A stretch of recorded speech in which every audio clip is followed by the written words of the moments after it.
The moment Witch Hat Atelier episode 1 dropped on April 6th, 2026, anime fans across the internet said the exact same thing. Wait, is that Gojo? White hair, blue eyes, mysterious glasses, exceptional power, a teacher who genuinely cares about his students but hides a dark secret underneath. Sounds familiar, right? Today I'm going to break down exactly how similar Qifrey from Witch Hat Atelier and Gojo Satoru from Jujutsu Kaisen actually are. Their looks, their personalities, their power and their dark sides. And then I'm going to answer the question the entire anime community is asking: who would actually win a fight? Let's start with the most obvious thing. These two characters look almost identical except for their appearances. Qifrey, white hair, blue eyes, tall, elegant. He wears white robe with a brass ornament at the collar, a black turtleneck underneath, black boots, and a pointed witch cap with a long black ribbon. And then there's his glasses. One lens is clear, one lens is dark. Gojo, while the other hand, white hair, blue eyes, tall, lean, black outfit, and instead of glasses, a blindfold, covering his most powerful features, his eyes. Both characters use their eyewear to conceal their most dangerous ability. Gojo's 6 eyes are so powerful they need to be covered to avoid constant cursed energy drain. Qifrey glasses in the manga chapter 36 reveals that his right eye and his memories were literally stolen by the brimmed caps, the villain group he has been hunting for years. One hide his power behind a blindfold, one hide his trauma behind a pair of glasses. That parallel is not accident. Kamome Shirahama, the manga creator, is a massive anime fan. The visual coding here is absolutely international.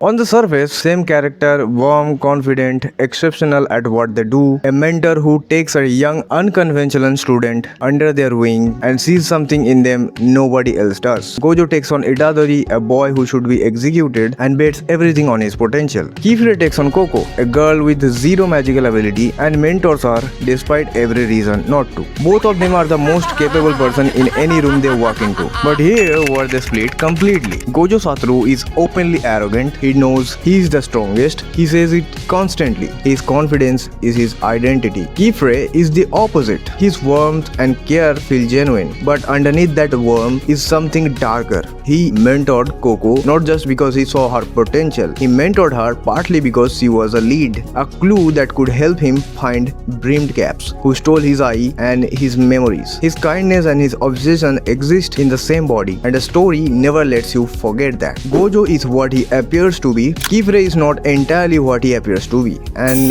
that makes him more interesting as a character. Now let's talk about what actually makes those two dangerous, and this is where the comparison gets really interesting because their magic systems are completely different. Gojo uses Limitless, a curse technique that manipulates space at the atomic level. His blue technique creates suction, his red techniques creates repulsion. Combine them and you got Hollow Purple, a void that erases everything it touches. On top of that, his 6 eyes gave him essentially infinite cursed energy processing. He doesn't get tired, he doesn't run out of power. In the JJK world, he is the ceiling that everybody wants to touch. Qifrey uses water magic, and before you say that sounds weak compared to Hollow Purple, understand how it actually works. In Witch Hat Atelier, magic isn't innate. Nobody is born with power. Magic is drawn using conjuring ink from silverwood trees. Every spell is a glyph, a precise technical drawing technique. Get one line wrong and the spell fails or explodes. Qifrey has mastered this system to a level almost nobody else has reached. He conjures full water dragons, water weeps. He can annul other witches' spells mid-cast, which is the magic system is like hacking someone's code while they are running it. He carries Rain Cleaver, a magical sword inscribed with hundreds of tiny seals that deflects water with every slash. He one-shot a large dragon with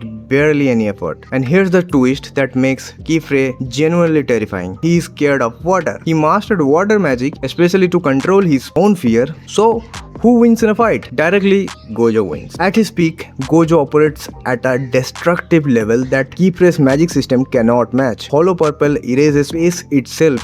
There's no glyph for that. But here's the most interesting question. In Qifrey's world, using Qifrey's rules, Qifrey might be untouchable because Gojo's power relies on cursed energy, which doesn't exist in Witch Hat Atelier. Without cursed energy, Gojo has no Limitless, no 6 eyes. He is a physically capable human with no magic. The last similarity personality, and honestly the most powerful one is that both of them have a darkness the people around them don't fully see. Gojo's darkness is his isolation. Being the strongest in the world sounds incredible. In practical, it means nobody can truly understand your experience. Nobody can train with you at full power. Nobody can protect you because nobody else is capable. The strongest person is always alone. And Gojo felt that loneliness even while surrounded by students he genuinely loved. Qifrey's darkness is his obsession. The brimmed caps took his right eye and his memories when he was a child. He has built his entire adult life around finding them. Every decision he makes, including taking on Coco as an apprentice, is filtered through that obsession. Gojo's loneliness made him tragic. Qifrey's obsession makes him dangerous. Both of them are more than what they show the world. And that depth is exactly why both characters have become fan favorite in their respective series. Tell me in the comments, do you think Qifrey is just a Gojo copy or he is actually a better written character? I want the debate.